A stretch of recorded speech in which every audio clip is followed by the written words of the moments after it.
Donde sí hay una verdadera modificación de gran calado, la gran transformación, es en el texto del artículo primero de la Constitución. La sustancia, la médula de la reforma del 10 de junio del 2011 la encontramos precisamente en el artículo primero. Recordemos que antes de la reforma del 10 de junio del 2011, el artículo primero decía: en los Estados Unidos mexicanos todo individuo gozará de las garantías que otorga esta Constitución, las cuales no podrán restringirse ni suspenderse, sino en los casos y con las condiciones que ella misma establece. Se modifica hasta el lenguaje en el nuevo párrafo primero del artículo primero. En los Estados Unidos mexicanos, todas las personas, ya no son los individuos, es la persona, gozarán de los derechos reconocidos en esta Constitución y en los tratados internacionales de los que el Estado mexicano sea parte, así como de las garantías para su protección, cuyo ejercicio no podrá restringirse ni suspenderse, salvo en los casos y bajo las condiciones que la Constitución establece. De individuos pasamos a personas.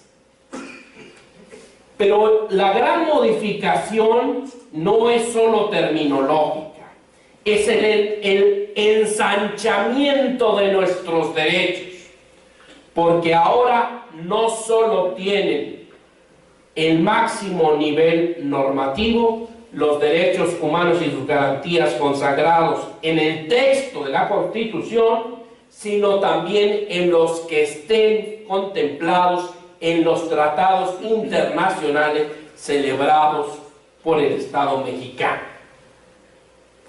Es importante puntualizar que este primer párrafo del artículo primero de la Constitución alude a derechos humanos contemplados en los tratados. Puede ser el caso que sea un tratado, digamos, no de derechos humanos, pero que sí reconozca un derecho. Es el caso de la asistencia consular que se encuentra, por ejemplo, en la Convención de Viena de Relaciones Consulares. Ya hay una opinión consultiva de la Corte Interamericana de Derechos Humanos que ha reconocido que el derecho de asistencia consular se incorpora al debido proceso como un derecho fundamental de las personas detenidas y sujetas a un proceso penal. Recordemos que con esta opinión consultiva, México lleva el asunto a la Corte Internacional de Justicia, demandando al gobierno de los Estados Unidos por los mexicanos condenados a muerte, principalmente en el estado de Texas, donde no se había respetado el debido proceso por la falta de asistencia consular. Esta proclamación de la Constitución creo que era bastante evidente de que los tratados internacionales en materia de derechos humanos, o mejor dicho, los derechos humanos reconocidos en los tratados internacionales tienen la máxima jerarquía normativa, pues era bastante claro.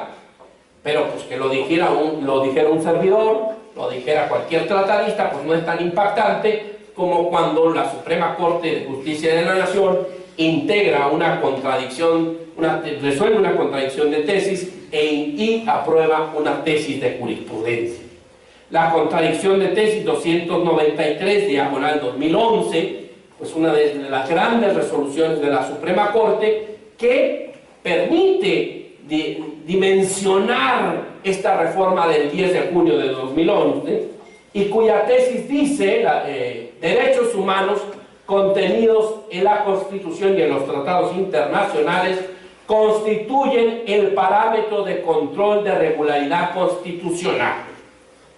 Después comentaremos la segunda parte, pero quedémonos con esto. Ya la Suprema Corte, al resolver la contradicción de tesis 293/2011, reconoce que los derechos humanos contenidos en la Constitución y en los tratados internacionales constituyen el parámetro de control de regularidad constitucional. A partir de lo que la Suprema Corte resuelve en la contradicción de tesis 293, diagonal 2011, ahí sí es opinión mía, la jerarquía normativa en México queda de esta manera. Superando el criterio tradicional de la Corte que decía que las normas constitucionales tienen la misma jerarquía, creo que ahora ya no. Queda muy claro que los derechos humanos son el parámetro de regularidad constitucional, de tal manera que los derechos humanos, tanto de fuente interna, Constitución, como fuente externa, normas de derechos humanos relativas incorporadas en los tratados internacionales, están en la punta de la pirámide keyneseriana, en el penthouse del edificio normativo. Son el parámetro de control de la regularidad constitucional. La contradicción de tesis 293, diagonal 2011, es muy importante porque supera el criterio, digamos, tradicional de que deben de estar en consonancia con la Constitución, los tratados internacionales, para hacer la ley suprema de todo el país, como lo ordena el 133. Ministro Cosío lo explica que ya una vez satisfechos los requisitos constitucionales para la incorporación de un tratado internacional al orden normativo mexicano, pues los derechos humanos que se reconocen en ese tratado internacional forman parte de este conjunto normativo o corpus juris de derechos humanos de máxima jerarquía. Hubo tratadistas que reconocían que con esto se creaba en México lo que en la doctrina internacional, sobre todo francesa, se conoce como bloque de constitucionalidad. Precisamente cuando se discute en la contradicción 293, diagonal 2011, pues se precisa que no es el caso de que se integre en México un bloque de constitucionalidad. Y esto es porque esto viene de la doctrina primero administrativa francesa y después constitucional francesa.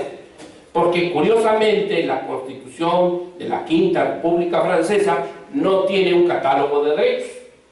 Y entonces cuando inicia sus funciones el equivalente del Tribunal Constitucional francés, pues dice, pues ahora qué vamos a hacer, ¿verdad?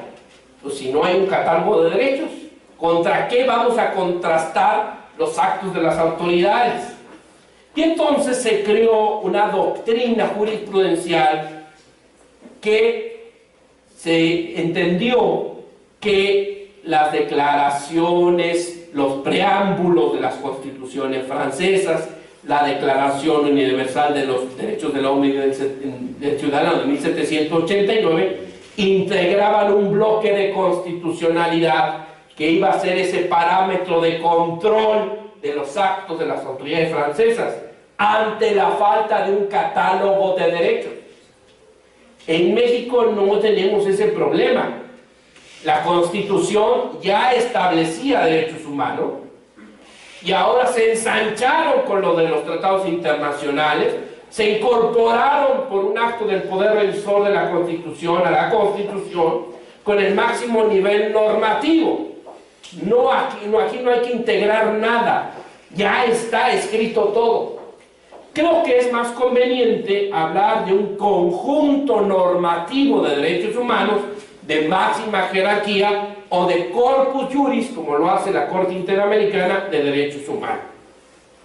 Aquí sí es importante puntualizar que no solo se trata de los derechos consagrados, digamos, en el texto expreso de la Constitución y de los tratados, sino en las interpretaciones, tanto de la Constitución como de esos tratados, han hecho los órganos facultados para hacerlo. En el caso interno de la Constitución, el máximo intérprete es la Suprema Corte de Justicia de la Nación, nuestro Tribunal Constitucional. Bueno, bien sabemos, como lo hizo en esta contradicción de tesis 293, diagonal 2011, pues la Corte fija el sentido y alcance de una disposición constitucional. Es el órgano facultado por la propia Constitución para desentrañarla, para fijarle sentido y alcance.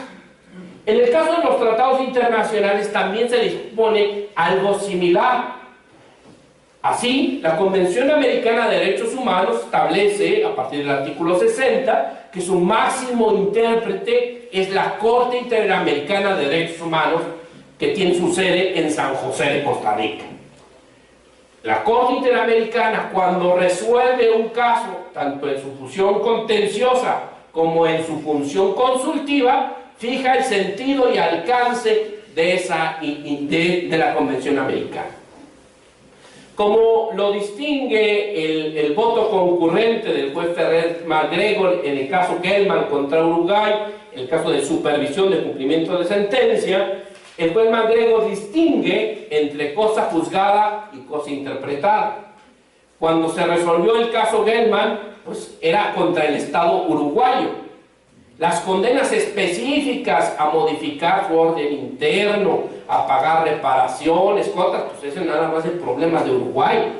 Pero la interpretación que la Corte Interamericana hace de la Convención, particularmente en el caso del control de convencionalidad, pues eso se hace extensivo a todos los países que han aceptado la competencia contenciosa de la Corte Interamericana, porque es el máximo intérprete de la Convención.